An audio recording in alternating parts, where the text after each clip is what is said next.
Olá, graça e paz, seja muito bem-vindo. Quero te fazer uma pergunta: como você pode descansar mesmo quando tudo parece fora do controle? Essa é uma pergunta que nós vamos responder hoje. Você está no canal Hangar 6, Instituto Cristão de Educação e Cuidado, e aqui nosso propósito é falar sobre a palavra de Deus de uma forma que você compreenda e possa vivê-la no seu dia a dia. O meu desejo também é que você, aprendendo mais sobre a palavra de Deus, vivenciando isso, compartilhe com outras pessoas. Se você gosta de Bíblia, de teologia, se você gosta de compreender qual é a vontade de Deus para a sua vida e como essas verdades e vontades de Deus para a sua vida pode impactar o seu dia a dia, esse canal é para você. Então curta, deixe o seu comentário, compartilhe. Se esse vídeo for uma bênção para a sua vida, compartilhe também e abençoe a vida de outras pessoas. Lembre-se, se não é inscrito no canal, se inscreva. Roberto, já sou inscrito, então lá, assine as notificações para toda semana, quando nós postarmos um vídeo, você ser informado e abençoado. Nosso propósito aqui no Hangar 6 é promover conhecimento que transforma. Muito mais do que informação, nosso desejo é levar transformação. E hoje nós vamos falar sobre providência divina. Você já ouviu esse termo? Providência divina. Você sabe o que isso significa? Se você não sabe, fique conosco. Então eu queria já te fazer uma outra pergunta. Você já teve a sensação de que tudo está dando errado e que por mais que você ore e fale com Deus, doenças, crises familiares, crises pessoais, contas atrasadas, nessas horas uma pergunta grita no nosso coração: Deus ainda está no controle? Essa é uma pergunta que nós fazemos. O que é que está acontecendo? E isso é muito comum. Nós vamos falar hoje sobre a providência divina, uma doutrina que nesses momentos ela nos dá descanso. Essa verdade bíblica que mesmo nos dias mais difíceis, ela nos permite descansar em Deus. Então, o que é a providência divina? Providência divina é o cuidado contínuo de Deus por tudo que Ele criou. Deus se comprometendo em cuidar de tudo aquilo que Ele criou. E Ele não só criou o mundo, mas Ele governa, Ele sustenta, Ele dirige todas as coisas com sabedoria, com cuidado e com amor. A Confissão de Westminster, no capítulo 5, ela vai dizer que Deus, o grande Criador de todas as coisas, sustenta, dirige, dispõe e governa todas as criaturas, ações e coisas. Isso significa o que para nós? Isso significa que nada acontece por acaso. E é por isso que Paulo pôde escrever dizendo que todas as coisas cooperam para o bem daqueles que amam a Deus e que são chamados por um propósito eterno. Então tudo está debaixo da mão soberana de um Deus bom. E eu queria ler com você um texto. Você pode, se você não está com a sua Bíblia, aí você pode ouvir. O texto é o texto do Evangelho de Mateus, capítulo 10, verso 28, porque esse texto e outros textos que eu vou ler aqui, eles vão mostrar para nós essa verdade da providência de Deus, Deus cuidando, Deus dirigindo, Deus sustentando, Deus governando tudo de forma soberana. Mateus capítulo 10, verso 29 vai nos dizer: não se vendem 2 pardais por uma moedinha? É uma pergunta que Jesus faz.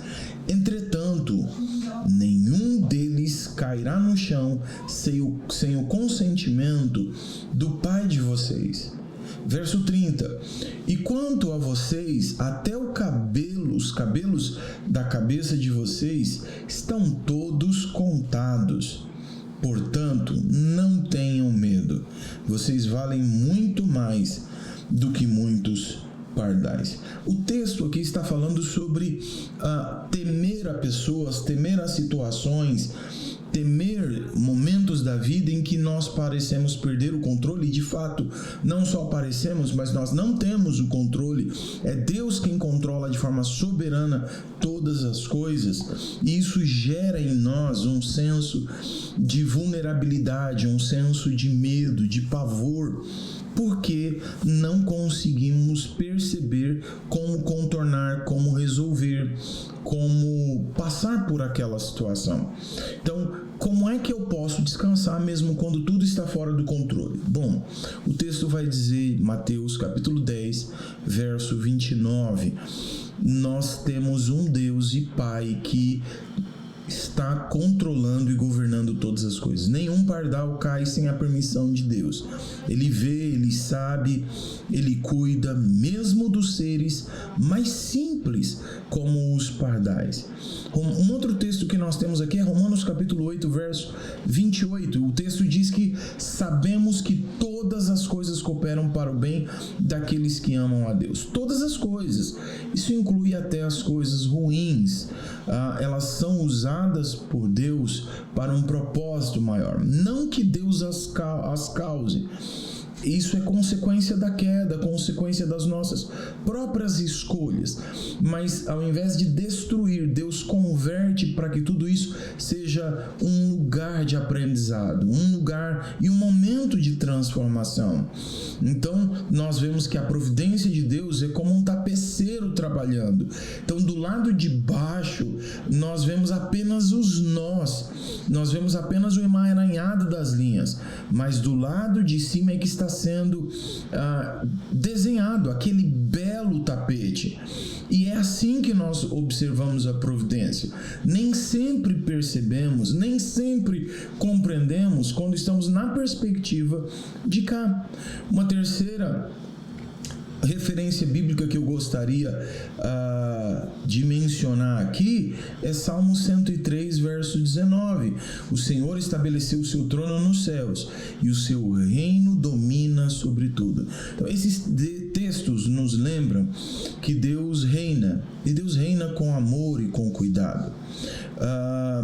Hoje, estou lendo um salmo por dia e estudando esse salmo, li o salmo de número 94, e ele começa 93 e 94, e o 93, salmo de número 93 diz assim: reina o Senhor. Ele afirma, o salmista afirma Deus como um soberano, aquele que governa, controla, nada está longe de seu domínio, de seu controle, de sua soberania. Esses textos nos lembram essa verdade, e é por isso que nós podemos descansar. Roberto, você pode me perguntar: Roberto, como é que eu posso descansar mesmo diante desses desafios que a vida propõe e essas referências? Bom, aqui vai uma primeira observação: você não está à deriva, Deus tem o controle.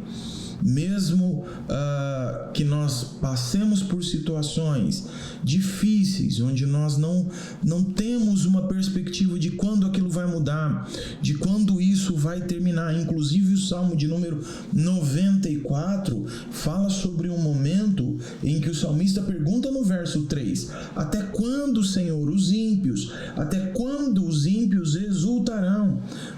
Fazem alarde, falam com arrogância, todos os que praticam a iniquidade se vangloriam. E o texto vai continuar dizendo dos males que eles fazem. Pessoas que acham que Deus não se importa, não interage, não intervém na história.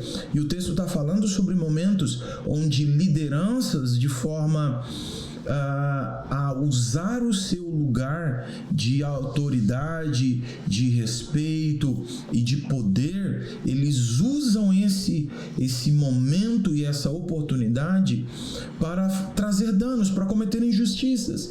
E o texto vai dizer: esses líderes que acham que são intocáveis, esses homens que acham que não precisam prestar conta a ninguém, que estão acima de todos e acima das leis.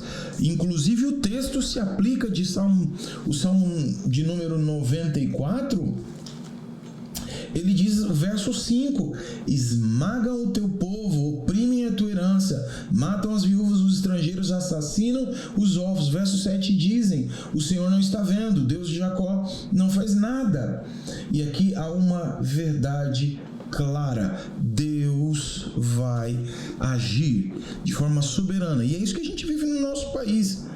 Quando nós olhamos o noticiário, nós vemos tantas coisas que nos deixam assombrados com a realidade brasileira, política, econômica, social, e nós vamos ficando assustados. Até quando? Como é que eu posso descansar? Primeiro, você não está à deriva, Deus está no controle, mas eu não estou percebendo nenhuma movimentação de Deus, não estou vendo nada. Há um justo juiz que está sentado no alto e sublime trono. É evidente que isso não anula a dor, mas ela transforma o nosso ser em como nós vamos passar por esses momentos. A segunda verdade é que eu posso descansar na providência de Deus, e isso é confiar que até o sofrimento tem um propósito. Nós precisamos entender que há um propósito de Deus para todas as coisas. Deus não desperdiça oportunidade, talentos, a nossa história. Deus vai se utilizar e vai transformando sempre em desgraça em graça. Esse é o nosso Deus. Quando Jó passa por tudo aquilo que ele vivenciou e a princípio não compreende, não entende e se lamenta e indaga a si mesmo, e indaga a Deus o que é que está acontecendo. Do ponto de vista da linha da eternidade para baixo, no que diz a respeito da nossa humanidade, não faz sentido. Mas da linha para cima, Deus está no controle, está tudo sobre o mais absoluto controle. E quando Jó termina, ele entende: eu falei de coisas que não sabia, eu te conheci, ó Deus, de ouvir falar, agora essa experiência me trouxe profundidade, conhecimento, relacionamento. Eu apenas vislumbrava distante uma ideia sobre Deus. Na verdade, agora eu te conheço, não de ouvir falar, mas de um relacionamento. Então, eu posso descansar na providência confiando de que até no sofrimento tem um propósito. Os discípulos, quando olharam para Jesus indo pela via dolorosa, todo o processo de dor, de crucificação, não faz sentido, não compreendo, é muito difícil assimilar isso, mas havia um propósito. E a terceira verdade é que a oração, ela se torna descanso. Quando eu entendo essa soberania de Deus, essa providência de Deus. E lembrando, providência é esse compromisso que Deus tem de um cuidado contínuo com tudo que Ele criou. Deus está sobre a sua vida controlando, ajustando, limitando até mesmo as situações difíceis. A oração, ela se torna um momento de descanso, não de desesperos. Você pode lembrar que as Escrituras nos orientam em 1 Pedro, capítulo 5, verso 7, que nós podemos lançar toda a nossa ansiedade, todos os nossos temores, todas as nossas preocupações sobre Deus, porque Ele cuida de você. E hoje o seu desafio, o meu desafio é entregar a Deus. Entregar a nossa vida, entregar as nossas preocupações, os nossos medos, os porquês nas mãos daquele que governa tudo com muito amor. Eu gostaria de te sugerir, se você me permite, pegue um papel, escreva as áreas da sua vida que parecem estar fora do controle. Depois você ora ao Senhor e apresente diante dele, dizendo: Senhor, eu creio na tua providência. Eu creio no teu cuidado, ainda que isso seja feito com lágrimas, ainda que isso, ao olhar para fora, você diga: Deus, eu vejo o caos. Mesmo no caos, Ele é o Deus da providência. Deus está agindo, mesmo no controle, mesmo do lado de baixo dessa tapeçaria via, como disse o puritano Thomas Watson, só vejo nós em um emaranhado de linhas. Deus está desenhando algo belo, perfeito. Mesmo em lágrimas, decida adorar a Deus, que governa todas as coisas. Se render a Ele. Lembre-se de que Deus está no controle, mesmo quando sua vida parece fora de controle. Diante das incertezas, pratique sempre a confiança com oração e leitura bíblica. Como eu disse, o Salmo 93, a leitura de hoje, e o Salmo de número 94, trouxe essa verdade de novo ao meu coração. O Senhor reina. Ele está assentado no trono. Ele governa as nossas vidas. Por isso, nós podemos descansar no Senhor e evitar reclamar. Em vez disso, aprender a discernir o que Deus está formando ou tentando ensinar por meio das situações, das experiências de dor, o que Ele está tentando fazer em nós. Todas as coisas cooperam para o bem daqueles que amam a Deus e são chamados por um propósito eterno. Romanos 8, 28. O Senhor estabeleceu o seu trono nos céus e o seu reino domina sobre tudo. Teu Deus reina. Salmo 103, verso 19. Que Deus te abençoe e que essa palavra traga conforto ao seu coração. Não explicação, mas conforto. Creia na providência divina. Se esse vídeo te abençoou, se tem te ensinado, se o material que nós temos produzido aqui, principalmente nessa série e as outras séries falando sobre teologia do dia a dia, se tem te abençoado, não seja egoísta, compartilhe isso, multiplique o conhecimento e a expansão da palavra de Deus. Um grande abraço, Deus te abençoe, fique na paz do Senhor.